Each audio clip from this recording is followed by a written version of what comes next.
Bom dia, boa tarde, boa noite. Para você que acompanha essa aula ao vivo, temos aqui alguns colegas de vocês no Classroom comigo.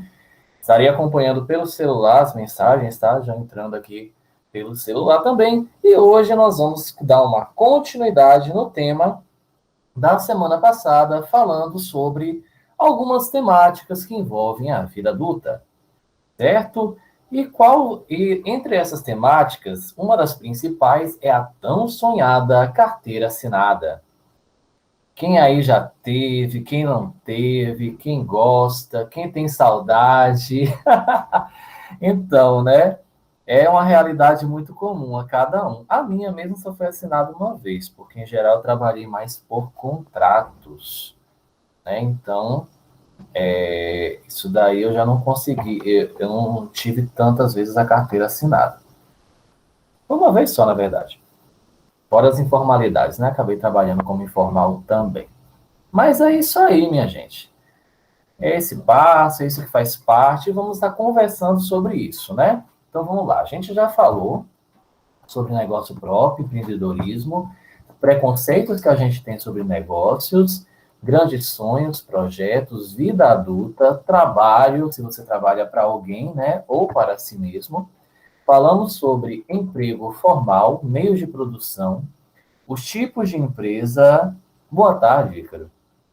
Os direitos, aí a gente estava falando sobre esses direitos trabalhistas, né? FGTS, aviso prévio, abono salarial, repouso semanal remunerado, vale transporte, salário família e auxílio doença. Só para dar uma retomadinha aqui, né?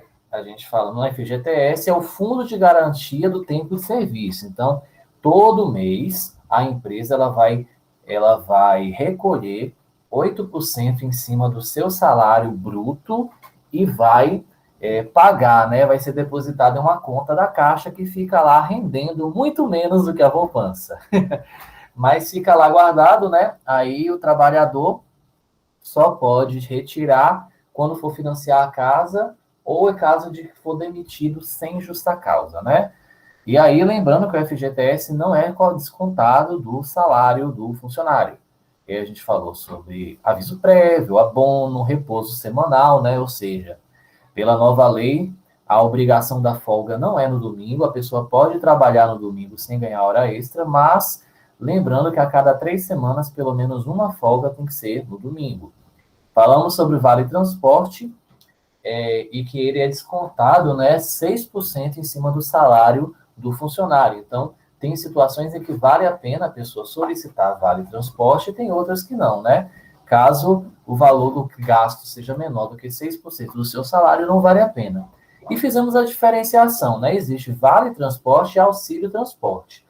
Vale Transporte, a empresa pode descontar de você. Auxílio Transporte é quando a empresa quer te dar, né, esse valor. Eu falo te dar não porque ela é bonzinha, boazinha, né? Mas é de fato um benefício necessário. Então, quando é auxílio, não é descontado do seu salário. Falamos sobre salário família, que é para pessoas que ganham até R$ 1.212, elas ganham um auxílio, um aumento, né, do seu salário mensal por menino. Falo sobre isso, viu, Ícaro? Falo sobre isso nos avisos finais. Fique aí na audiência que eu aviso para vocês. Por favor, não me atravessem, deixa eu segurar minha audiência, viu? Auxílio doença, e aí lembrando, auxílio doença, né? O trabalhador, ele pode ficar até 14 dias justificado da sua ausência do trabalho. A partir do 15º dia, ele deve dar entrada no INSS, ok? E aí, deixa eu ver, é isso. Falamos sobre as faltas justificadas, falamos sobre 13º, falta justificada, gente, é que você tem um limite, né, de faltas que você pode dar justificativa, passou disso, o empregador, ele pode descontar do seu salário, né, então até 14 dias. Deixa eu ver aqui rapidinho. Isso. Se, aí nessas faltas justificadas entra o casamento, viu, gente? Casou, você tem direito a 3 dias de afastamento do trabalho, viu? Sem desconto. Ok? Falecimento de parente do primeiro grau ou dependente econômico, 2 dias, né? E assim por diante. Agora, se forem falta sem justificativa, né, elas podem descontar do seu salário e diminuir seu 13º. O 13º, só para lembrar, aquele bonitinho, aquele legal, né, que não é mais só ao final do ano, ele é dividido em duas parcelas. A primeira parcela a empresa tem de janeiro até novembro para pagar, a segunda parcela ela é paga em dezembro. E as férias remuneradas, né, quando o funcionário tira férias, além do salário dele, ele ganha 1/3 do valor de seu salário. Muito bom, muito bom. Falamos sobre o seguro-desemprego, e aí que tem algumas regrinhas, né? O seguro-desemprego é uma garantia, né? Ele não é ele é um benefício governamental, que aí a pessoa, caso ela seja demitida sem justa causa, né? Não, se pedir demissão tem direito, Natan? Não tem. Pediu demissão, pediu porque quis. Caso você seja demitido, né, sem justa causa, você ganha até de 3 a 5 meses de salário. Aí lembrando que existem regras para você ganhar esses meses todinho direito, né? Então, primeiro, seguro-desemprego é sempre o mais difícil, porque você precisará ter trabalhado pelo menos um ano nos últimos 18 meses. O segundo já é melhor, você precisa trabalhar pelo menos 9 meses nos últimos 12 meses. E, a partir daí, 6 meses de trabalho já dá direito a seguro-desemprego, tá bom? Ok, gente? E aí, esse valor, né, é o salário médio dos últimos 3 meses de emprego. E você tem de 7 a 120 dias após a demissão para recebê-lo. Deixa eu ver, a gente falou sobre horas extras. Horas extras, eu acredito que não. A gente começa inédito agora. Hora extra. Então, gente, no contrato, os trabalhadores eles só podem fazer 8 horas diárias de trabalho, tá? Chegando a 44 horas semanais. Então, assim, pela CLT, né, que é a Constituição de Leis Trabalhistas, então o trabalhador pode fazer no máximo até 44 horas semanais. Sendo que dessas 44 horas pode dividir, né, por cada dia uma pessoa pode trabalhar no máximo 8, né? Normalmente, no comércio, as pessoas trabalham 8 horas de segunda a sexta, né? 8 horas cada dia e 4 horas aos sábados. Mas aí, a lei também permite alguns acordos, né? É o caso de pessoas sabatistas que costumam trabalhar 1 hora a mais ao longo de 4 dias na semana para compensar o sábado. Isso são coisas que podem ser negociadas com o chefe. Quando a gente fala de hora extra, a hora extra são 8 horas além das horas que você está trabalhando. E hora extra tem um limite. Você só pode fazer até 2 horas extras por dia. E o que acontece? Quando você faz a hora extra, essa hora ela vale 50% a mais. Então, digamos aí que a sua hora de trabalho. Quanto vale a hora de um trabalhador, Natan? Será? Vamos curiar aqui. Fora o descanso remunerado, né? Mas vamos dizer aqui que a pessoa, o salário mínimo é 1.100, né?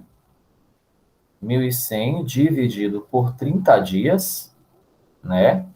Então, isso dá R$ 36,66 por dia, dividido por 24, dá 1,52? Ai, gente.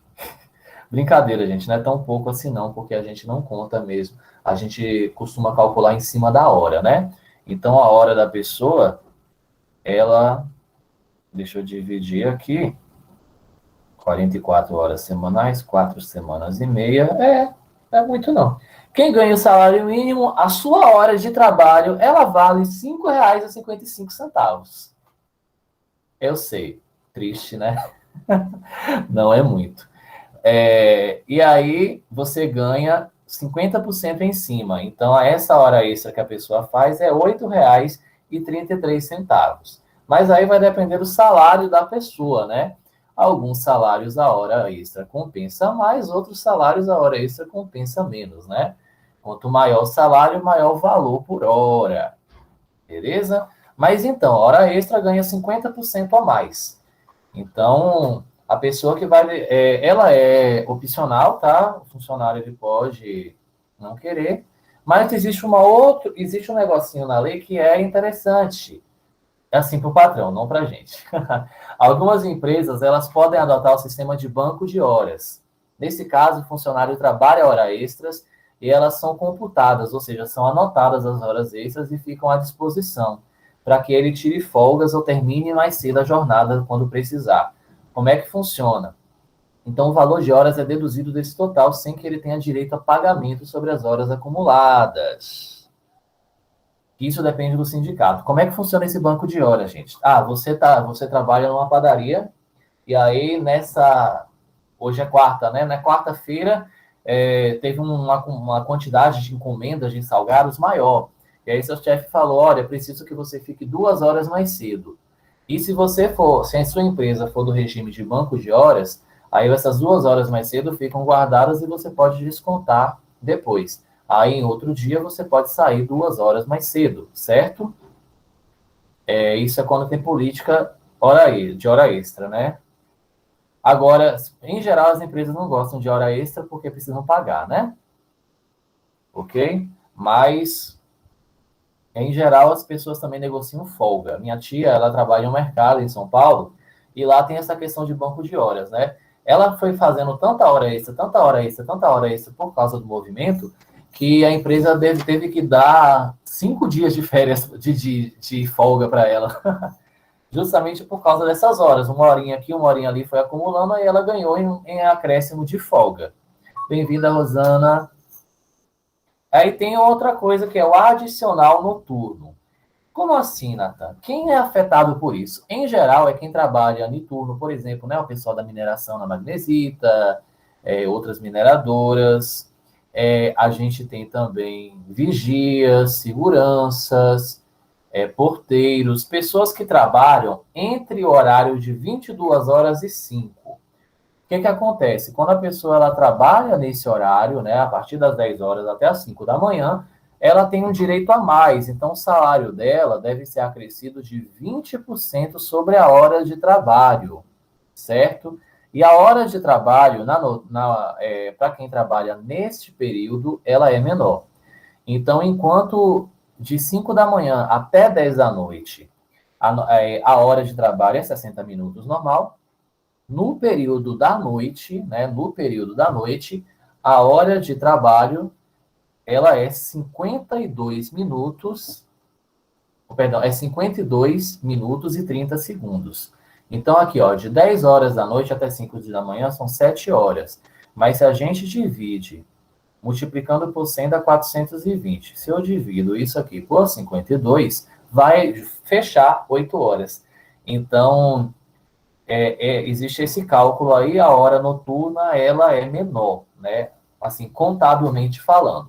E aí a pessoa, ela ganha 20% a mais. Por exemplo, se você for contratado por um salário mínimo, né? Mas você trabalha no período noturno, então, em vez de ganhar 1.100, você passa a ter direito a ganhar 10% de 1.100 é 110, então você passa a ter direito a ganhar 1.320, né? Por quê, gente? Porque todo mundo entende que é muito mais desgastante para a pessoa trabalhar no horário que deveria estar dormindo, né? Então, agora tem um detalhe. Ah, Natan, mas eu começo a trabalhar às 3 da tarde e paro 11 da noite. Então, você só vai ganhar o adicional noturno em cima da hora que vale de 10 da noite a 11, né? Então, você só trabalha esse pequeno período, ok? Inclusive, tem uma coisa interessante, né? Antigamente, as escolas, elas tinham aula até 10h15, 10h30. As escolas noturnas, as aulas noturnas, né? Elas iam até 10h15, 10h30, 10 e pouquinho. E aí, depois, todos os governos tiraram, colocaram no máximo até 10 da noite. Por quê? Porque aqueles minutos que passavam das 10 horas, eles deveriam pagar adicional noturno para os professores. Ok? O próximo direito, ele é o direito a intervalos, mais conhecido, gente, como a hora do almoço ou do cafezinho, tá bom? Então, todo mundo tem direito a uma paradinha, né, para descanso e alimentação, de acordo com a duração da jornada de trabalho, né? Então, depende do tipo que você trabalha.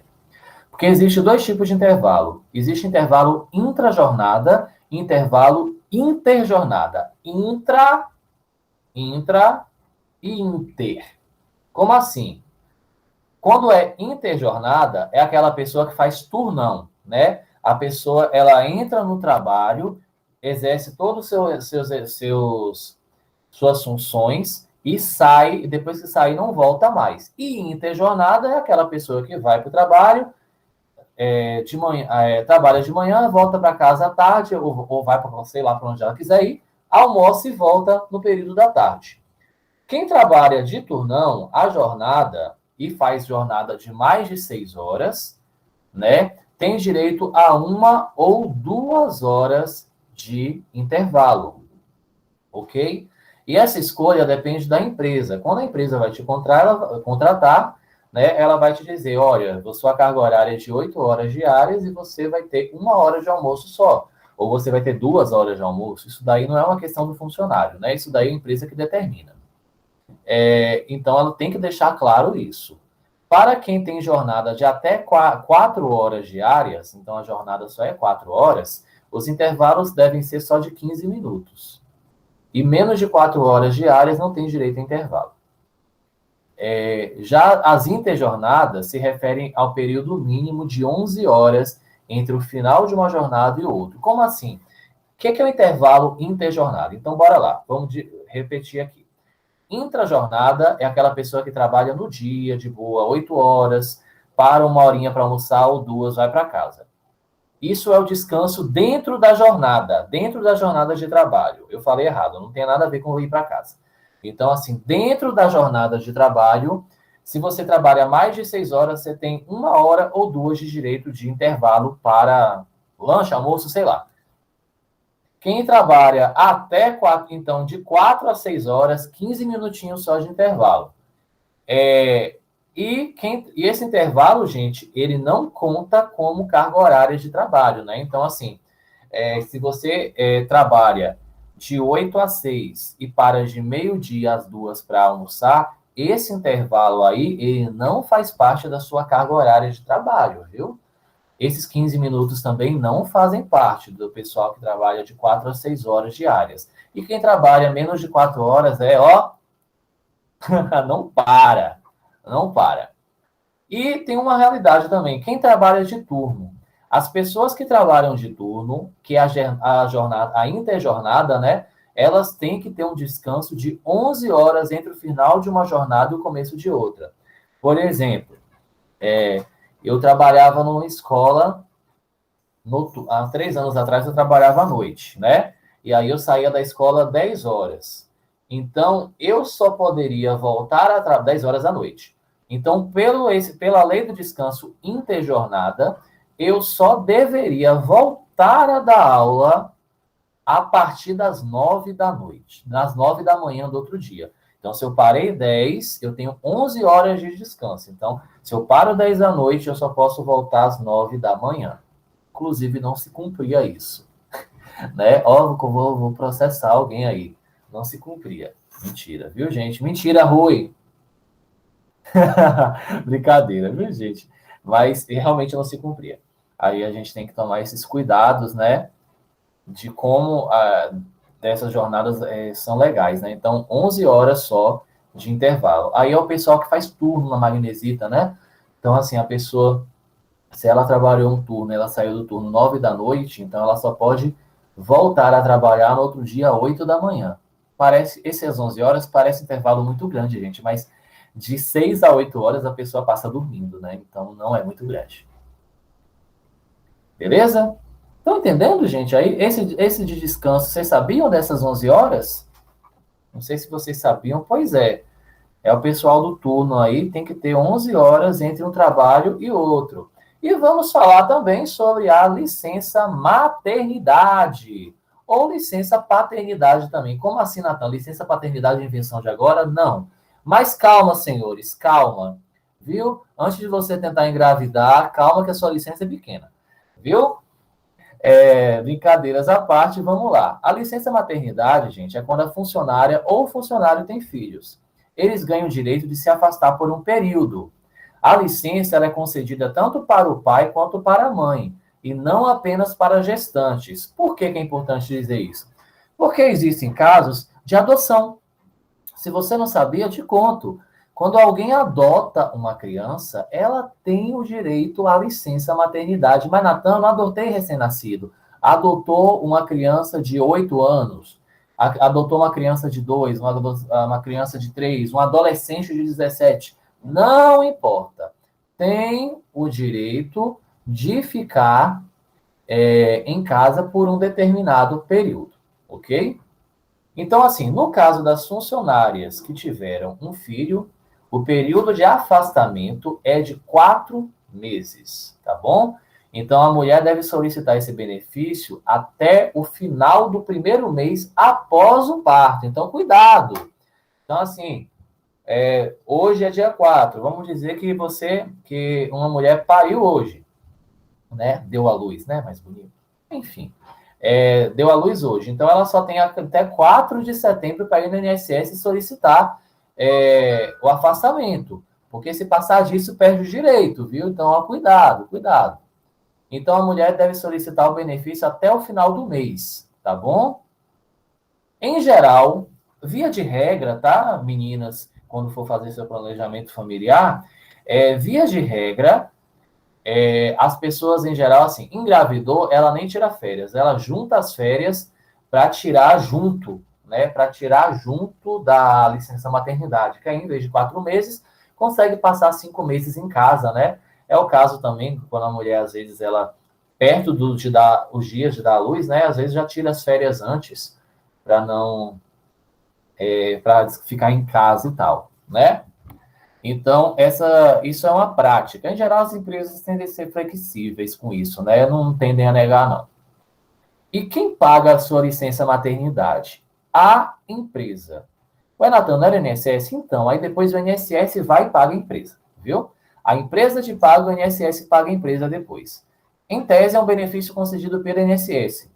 Só que por conta de burocracia, às vezes é mais fácil a empresa te pagar, né? Você já está acostumado a ir na empresa, do que ir no INSS, pegar a filha e patati patatá. E aí os trâmites são dados lá dentro mesmo. Mas o pedido deve ser feito junto ao INSS. Isso aqui é o que a gente chama de salário maternidade, tá? Então, quando você volta a trabalhar, você tem alguns direitos também, que é o direito de amamentar. Se eu não me engano, foi lançada uma nova lei também, que a mulher, após voltar da licença maternidade, né, de receber o salário maternidade, ela tem um determinado período em que ela não pode ser demitida, viu?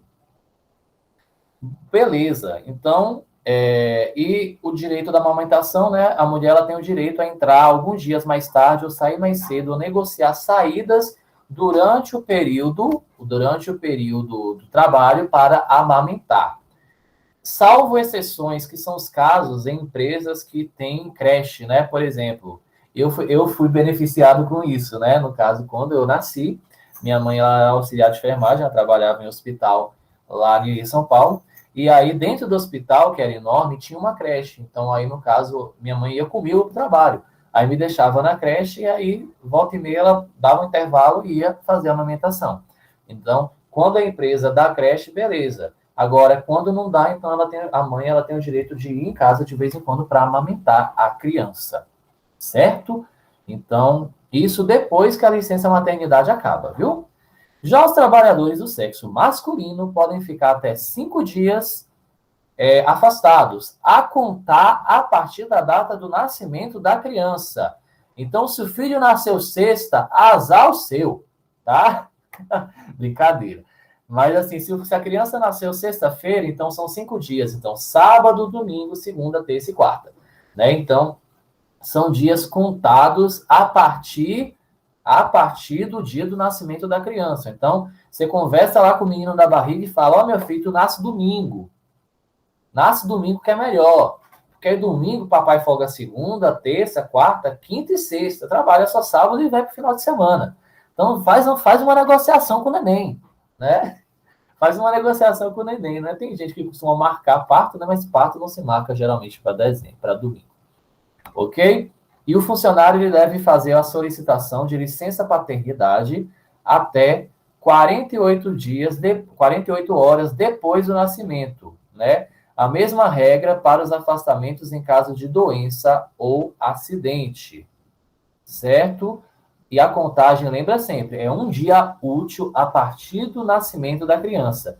Você pode demorar até 2 dias para comunicar a empresa.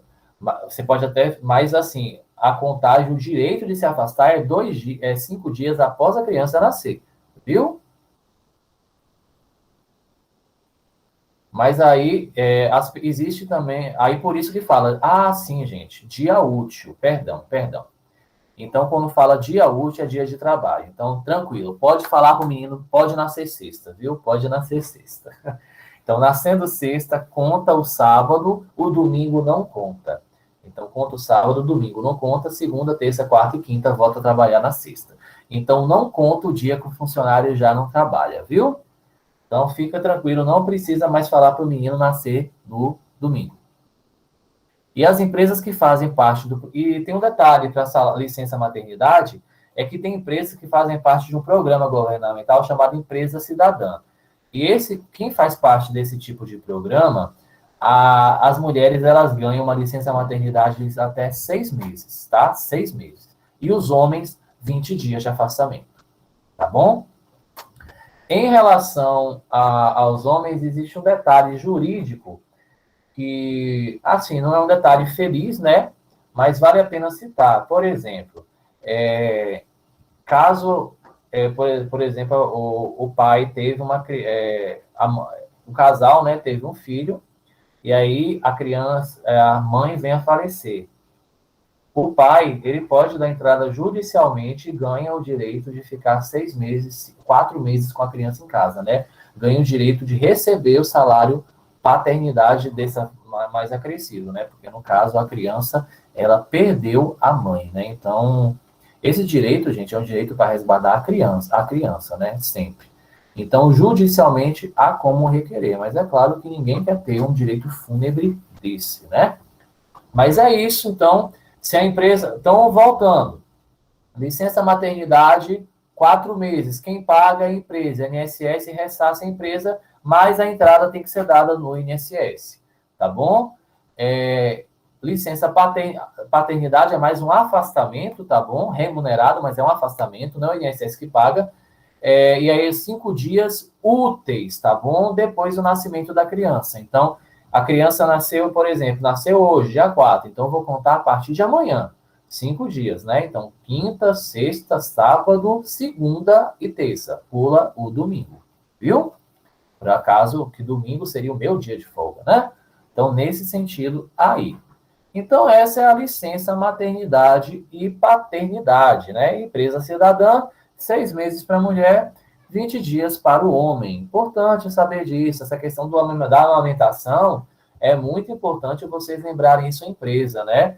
E essa lei, depois é uma pesquisada, né? Lei que impede mulheres que chegam da licença maternidade de serem demitidas nos primeiros 6 meses, se eu não me engano, né? Porque para proteger a mulher, porque às vezes existe a prática da mulher ficar mais ocupada, pedir para amamentar, ter que justificar a falta para levar criança a médico, né? E às vezes a empresa queria demitir a mulher por ser mãe, e não pode, né? Então, pelo menos nos primeiros 6 meses ela está aí resguardada, ok? Importante, menina, saber esse direito. Eu sei que a maioria de vocês está muito longe de pensar em ter filho, não sei se alguma já tem, mas é importante vocês saberem o seu direito, ok? Pronto, só para a gente lembrar alguns critérios, né? Algumas coisinhas aqui. Deixa eu só olhar. Pronto. Que são? E vamos falar sobre direitos das pessoas, né? Direitos trabalhistas em algumas situações. Quem é autônomo, empresário, dona de casa, trabalhador e trabalhadores, eu não sei porque eu coloquei esses trabalhadores, acho que é trabalhadores informais. Eu esqueci de colocar. Tem direitos trabalhistas? Bora lá. O que é autônomo, gente? Só para deixar bem claro. Autônomos são médicos, dentistas, eletricistas, faxineiros, advogados, diaristas, costureiras, técnicos de computação. Então, aquela pessoa que trabalha por conta e ela paga o INSS dela mesma separado, tá bom? Então, é uma pessoa que ela mesma é responsável pelo recolhimento dos seus impostos. Ela não é contratada por ninguém, ela não tem razão social, ou não tem problema, né? Mas ela recolhe separado. Dona de casa também, gente. A dona de casa tem direito a aposentar? Tem, mas tem que se pagar o INSS, né? Então, ela tem que recolher o INSS. Inclusive, o INSS para a dona de casa, né, ele é menor. O valor, né, que paga, deixa eu só ver aqui, contribuição INSS, dona de casa, né? Dona do lar, é do lar, viu? Dona do lar, olha aí, ou dona de casa. Dona de casa que não esteja exercendo, nananã, aí pode ser 11%, né? Mas aí existe uma opção para pagar 5% também, né? Que é a modalidade do contribuinte facultativo de baixa renda. Então, pode pagar de 5% a 11% sobre o salário mínimo. No caso, 5% atualmente é R$ 55, viu? Então, ó, dona de casa pode contribuir para o INSS R$ 55 por mês e tem direito a aposentar. Detalhe, não tem direito só a aposentar, não. Tem direito a aposentar, tem direito a auxílio-doença, aposentadoria por invalidez, aposentadoria por idade, né? Então, tem vários direitos aí. Então, sim, gente, o valor do salário mínimo é 5% para as donas de casa, né? Donas de casa de família, R$ 55, caso tenham baixa renda. Então, Natan, a dona de casa tem direito ao auxílio-doença? Tem, sim, senhor. Tem, sim, senhor. Então, quer dizer que ela, aposentadoria por idade, calma aí que a gente conversa sobre isso, viu? Então, a mulher. Deixa eu só colocar aqui, tipo de aposentadoria. Ela tem sim direito a dona de casa, né? Pode ser dono de casa também, dono de casa, né? Acho que isso se enquadra legalmente também a procura. Ela tem direito, sim, a auxílio-doença, né? Então, assim, se ela adoecer, ela pode se afastar do trabalho dona de casa, né? Ela pode receber o auxílio-doença, né? Financeiramente, tranquilamente, viu? Ok, gente? Então, existe sim esse direito. Avisem as mães de vocês, porque antigamente se aposentava muito quem nunca contribuiu, e não é bem assim, gente. Eu nunca contribuí, mas vou aposentar. Isso não é aposentadoria, é o BPC Loas, né? Depois eu pego o nome do BPC aqui para vocês. Quando o povo fala assim, eu nunca contribuí não, mas vou aposentar. Não é bem assim, não. BPC é um benefício governamental para quem não tem renda, né? Deixa eu ver só aqui uma sigla, o que é uma BPC. Aqui, benefício de prestação continuada. A pessoa só começa a receber a partir de 65 anos. E se comprovar baixa renda. Então, minha mãe nunca contribuiu não, mas vai aposentar. Depende. Se dentro da casa dela, se ela for casada, estiver com alguém aposentado, que já é aposentado, ela não consegue comprovar a baixa renda e aí não consegue o BPC. Então, para receber mesmo, só se for aposentadoria. Então, dê uma conversada em casa, né? Tem um pessoal que não contribui e fala, tem como fazer a contribuição de INSS por baixa renda, né? São R$ 55 por mês. Viu, gente? Perguntaram da aposentadoria. Tem aposentadoria por tempo de contribuição que está quase acabando nesse Brasilzão de meu Deus, porque tem que ser 30 anos de contribuição para mulheres e 35 para o homem, né? Mas esse benefício deixou de existir, então no caso de vocês, esquece. Benefício por tempo de contribuição não existe mais para vocês, tá? Nem para mim, eu acho. Triste. Mas aposentadoria por idade, para quem mora na cidade, é 65 anos para homens e 62 para mulheres, tá? Detalhe, o homem tem que ter contribuído ao longo da vida 20 anos. E esses 20 anos, que muita gente não pega, esses 20 anos, gente, é 20 anos seguidos. Então, se parou de trabalhar em um momento de outro, isso daí vai deixando de contar. Então, tem que ser 20 anos, 240 contribuições. E para a mulher, 15 anos, tá bom? Então a mulher tem que ter contribuição de 180 contribuições, viu? E aí existem algumas aposentadorias especiais que depende por profissão, depende se a pessoa ela eu ver, depende da profissão, depende se tem risco de vida no trabalho que ela faz, né? Então, existem alguns detalhes aí, né? Para essas aposentadorias. Mas, via de regra, gente, é 62 anos para as mulheres e 65 para os homens, tá? E é por isso que é interessante, fora a aposentadoria por invalidez, né, essas coisas. Professor que aposenta um pouco mais cedo, tem alguns detalhes aí. Deixa eu ver. É, assim, a expectativa de vida é maior, né? E é por isso, gente, que depois eu tenho uma aula dentro desse Monetize, né? Dentro desse módulo do curso mesmo, eu tenho uma aula exatamente para a gente conversar sobre essa realidade de aposentadoria, né?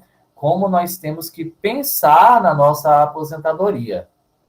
Então, nós temos que pensar sobre ela, né?